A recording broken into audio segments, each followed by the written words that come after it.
से निकले शब्द हैं बुद्ध और बौद्ध। बुद्धि का आशय यहाँ विवेक से है। कहा गया है कि जिसका विवेक जाग गया वह बौद्ध है। इसी विवेक को जगाने की प्रक्रिया है मन की प्रशिक्षा। इसका अनुपालन करना ही बौद्ध हो जाना है। इसी प्रशिक्षा अर्थात विशिष्ट शिक्षा को गांव-गांव तक पहुंचाने के लिए बौद्ध गुरुवर 13वें सोना रिनपोचे 5 दिवसीय अभियान के साथ असम पहुंचे।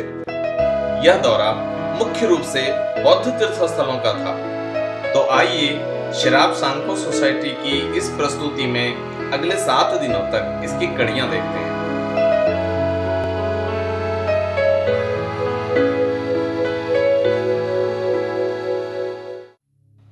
असम को उत्तर पूर्वी भारत का प्रवेश द्वार कहा जाता है।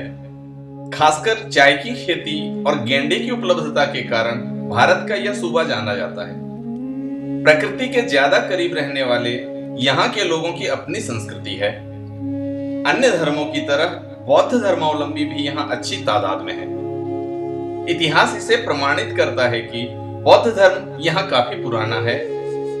यहाँ के चर्यापदों में ईस्वी सन 7वीं-8वीं के नालंदा महाविहार के लुइपा एवं सरहप्पा की भाषाएं समाहित हैं।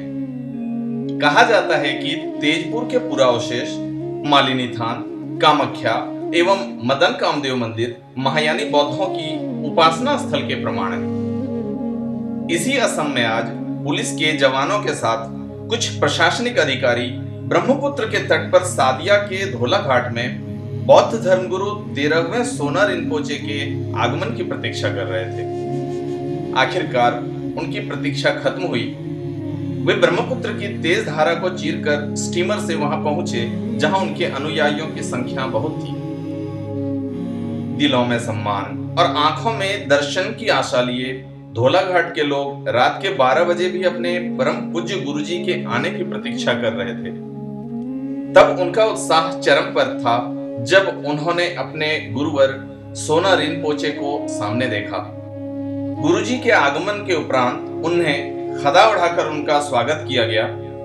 तदुपरांत वहां उपस्थित लामाओं ने मंत्रोच्चार से वहां के वातावरण को पवित्र कर दिया। उनकी उपस्थिति को एहसास किया, उनका आशीर्वचन लिया और उन्हें सुना। असम के तिनसुकिया जिले के सादिया का यह गांव, जहां रात के 8 बजे शायद ही कोई व्यक्ति आपको जगता हुआ मिलेगा, यह गांव आज रोशनी से गुलजार था। महिलाएं, बच्चे, बूढ़े, जवान सभी जगे हुए थे। चेहरे पर सदा की तरह अविस्मरणीय मुस्कुराहट लिए गुरुवर ने वहां के लोगों को ज्ञान की प्राप्ति के लिए प्रेरित किया।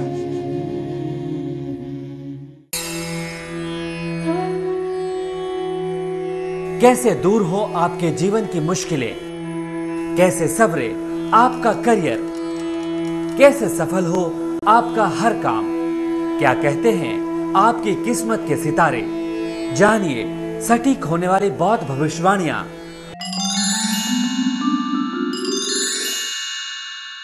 Trastele and Namaste, a very happy new year to all the viewers. The 1st of January 2011 and day Saturday, 27th lunar day of the 11th month. The elemental combination is earth fire, which is a bad one. Hence, doing of activities related to fire, such as burning and drawing sangsol, etc. are not good. But engagement of war and other dreadful works may prove more favorable. Since it is Phamas Namgu today, it is not good day for undertaking of marriage and engagement ceremony. Day itself is good for construction of house, renovation, road and drainage construction, appeasing to the wealth god, and good day for religious offering to the wealth god. Plantation of flowers and trees can be good today. Starting of new home is also a favorable day today, whereas it is a bad day for making new clothes, celebrations for one's promotions, selling of property and doing surgical things. Plowing and digging of earth and starting of new business is not a favorable day. And this day can be more unfavorable for those people who are born under the animal sign pig and mouse. Since Phomdong or empty was is facing east direction, so important activities should not be done while facing east direction. 2nd of the January 2011, Sunday. This day is good for people who are born under a dragon animal sign, and 27th lunar day of the 11th lunar month. The elemental combination is earth-fire, a not good one. Hence, doing of activities related to burning, particularly bad day to the activities of crops, etc. Since it is Durg Nambu, but engagement of war and other wrathful works may prove more favorable. BT starts from 9 am to 9 pm and runs from north to east. Thus, powerful day for all kinds of wrathful activities, but one have to avoid undergoing accessory therapy such as bloodletting and moxibustion or other surgical works too. Phomdong or empty was falls at the east direction, so important activities should not be done while facing east direction. 3rd of January 2011, Monday, 29th lunar day of the 11th month. Earth water. It is an auspicious combination and can lead to youthfulness, which indicates happiness, joy, and are good for dressing ups, doing amusements, festivities, and feast, and particularly good for paying offering to root gurus and offering to Naga and other deity. Favorable for surgical works as well as starting of new home, cultivation of seeds, and plantation of flowers and trees are favorable, and especially a good day for people who are born under the animal sign of dog. But it may not be so good in starting off court cases or disputes, dealing wealth related matters, and particularly a bad day for doing puja for death anniversary or deceased one, which we call as Lomchu, as it is Sheikh Namgos. The day may not prove good to others as there is Thua, and which makes hard to fulfill wishes. Thanks for watching, and see you tomorrow at the same channels at same time.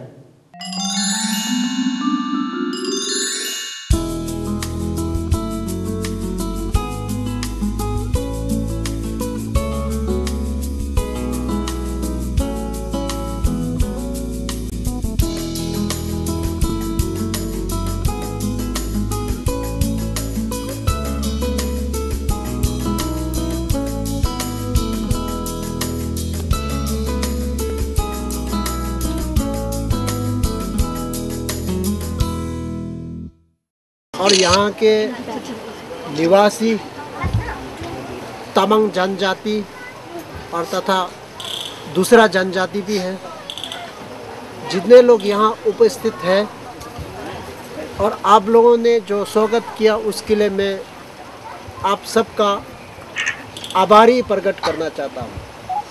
और जैसे आप लोगों से मिला, मुझे अत्यंत खुशी हुई, क्योंकि मैं यहाँ से बहुत ज़्यादा दूर तो नहीं कहा जा सकता, लेकिन ज़्यादा नज़दीक भी नहीं है। आप लोग ने सुना होगा एक मोनपा जनजाति होता है, मोन्यूल होता है, तो उस जगह आज भारत के एक अरुणाचल प्रदेश के नाम से प्रचलित एक प्रांतीय है। उस प्रांत से तवांग क्षेत्र में मैं जन्म हुआ हूँ, वहाँ से बिलोंग करते हैं। लेकिन मुझे हमारे परम पावन दलाई लामा जी तथा और कई बड़े बड़े हमारे बौद्ध धर्म गुरुओं ने मुझे एक 13वीं जो कि सोना रिम्पुची हुआ करता था, उसके अवतार के रूप में इन्होंने मान्यता दिया है। और इन्होंने कुछ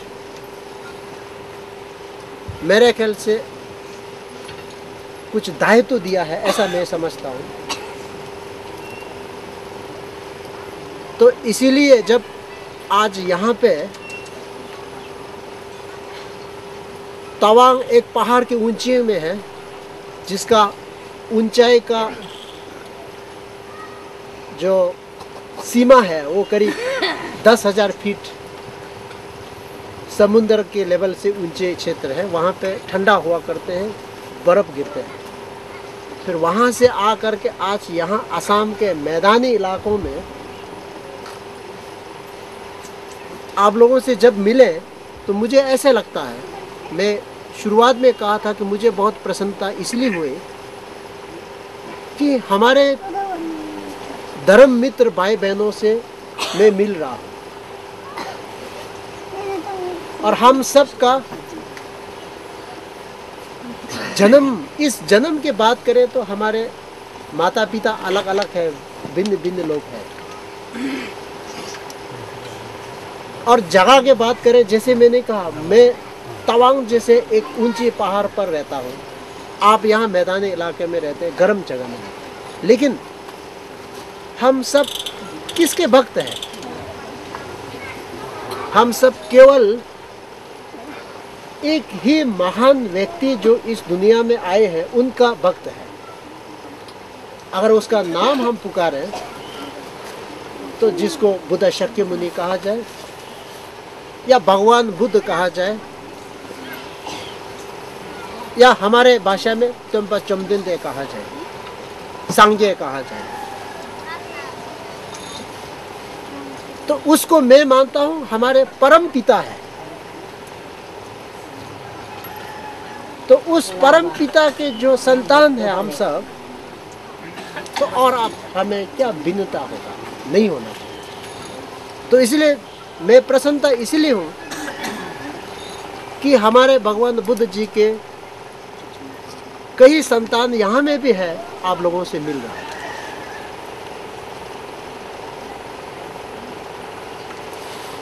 जब हमारे परम पिता भगवान बुद्ध जी के हम संतान के बात जब करने लगते हैं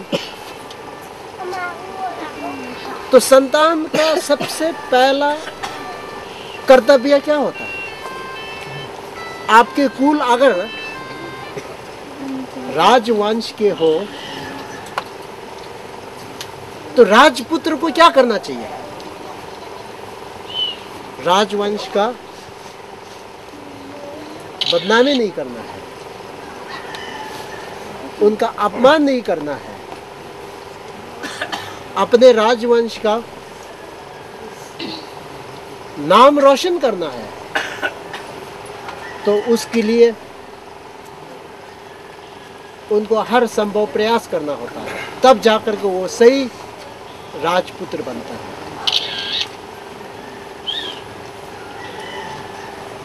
या राजकुमारी बनता है। तो उसी तरह से हम भी अगर भगवान बुद्ध जी के चरण में शरण लेकर के हम भगवान बुद्ध जी के संतान हैं, तो हम परम पिता के दिखाए हुए मार्ग पर हमको चलना पड़ेगा, उस पर हम आगे बढ़ना पड़ेगा। तभी तो आपका परम पिता जी का सेवा होगा ना, उनके मनोकामना को तभी तो पूर्ण होगा। तो इसीलिए हम आपसे कहना चाहता हूँ कि जब हम लोगों के ये मिलन है, ये गुरु चेला का मिलन है, ये कोई राजनेता और कोई प्रजा का मिलन नहीं है, और कोई संगीतकार और उसके गायक का मिलन नहीं है, या कभी जैसे कि फिल्म अभिनेता होता है उनका साथ कभी मिलन होता है तो उसको तो अलग ढंग से मीनिंग होता है। तो उसी तरह से हम लोगों का मिलन जो है केवल गुरु और चेला के है। तो जब हम मिलते हैं तो हम धर्म की बात करना चाहिए और धर्म को याद करवाना हमारे कर्तव्य बनता है। लेकिन मैं यहाँ थोड़ा सा आपके सामने में चिल्ला के बोलते हुए आपको याद दिला के मैं तो निकल जाऊंगा, लेकिन करना किसको है? करना आपको। पालन किसको करना है? आपको करना है। तो इसीलिए भगवान बुद्ध जी कहते हैं थुनम दिग्बा छुई मिठुषे, जो कि उनके शिष्य जैसे हम लोग हैं, उनके चेले जो उनके भक्त लोग हैं, उनके पाप को सर्व प्राप्त जितने भी पाप है उसको अमृत के जल के द्वारा धोया नहीं जा सकता है, ये कहते हैं थुनम दिग्बा छुई मिठुषे। कभी कभी हम सोचते हैं ना, अब कोई रिम्पुचे आए, गुरुजी आए, रिम्पुचे गुरुजी और छुई थोड़ा कर दो, भूमचू दे दीजिए, हमारा पाप धो जाएगा। नहीं होता है, उससे पाप नहीं धो सकता। और दूसरा बात कहते हैं भगवान बुद्ध जी, ड्रोवे दूंगे छा के मिसेला। हम सब क्या चाहते हैं? कोई दुख नहीं चाहता। शायद इसमें कोई खड़ा हाथ खड़ा करके दिखाए, कोई दुख चाहने वाला है? नहीं। और हम क्या चाहते हैं? सुख चाहते हैं, शांत चाहते हैं।